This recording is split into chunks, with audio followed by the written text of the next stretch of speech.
আমরা গুনাহগার হইতে পারি, আমরা নাফরমান হইতে পারি, আমাদের মধ্যে নিফাক থাকতে পারে, আমাদের মধ্যে ফাহিশ থাকতে পারে, অনেক কিছু থাকতে পারে। আমরা পারফেক্ট না, আমরা অনেক খারাপ বান্দা, আল্লাহ নাফরমান বান্দা। কিন্তু আমরা ইসলাম কখনো ছাড়বো না ইনশাআল্লাহ। আমরা শরিয়া কখনো ছাড়বো না। এবং এটা শাহজালালের মাটি, এটা তিতুমিরের মাটি, এটা হাজী শরীয়তুল্লাহর মাটি। এই মাটি আমি ছেড়ে কই যাবো? কারো যাইতে হলে অন্যরা যাবে, আমরা যাওয়ার কিছু নাই। এটা আমাদের মাটি ছিল, এটা আমাদের মাটি থাকবে।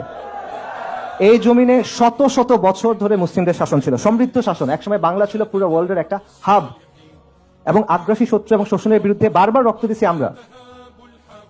এবং উম্মার মধ্যে এখনো পর্যন্ত সবচেয়ে বড় এথনিক গ্রুপগুলোর লিস্ট করেন, বাঙালি মুসলিম তার একটা, বেঙ্গল মুসলিম, বাঙালি মুসলিম, বাংলাদেশের মুসলিম, যা ইচ্ছা বলেন, আমরা সেই গ্রুপের একটা। তো এগুলো কি এমনি এমনি আল্লাহ আযজা ওয়া জাল্লার সৃষ্টি জগতে কোনো কিছু এমনি এমনি হয়? এটার জন্য কোনো পরিকল্পনা নাই আল্লাহ আযজা ওয়া জাল্লার। এইখানে আপনি আসেন, আমরা কথাবার্তা বলতেছি, এই রিয়েলাইজেশন গুলো আমাদের হচ্ছে, এটার কোনো তাৎপর্য নাই? আল্লাহর কাছে এগুলোকে আমরা জবাব দিতে হবে না? সো কারো মাটিতে বসবাস করি না।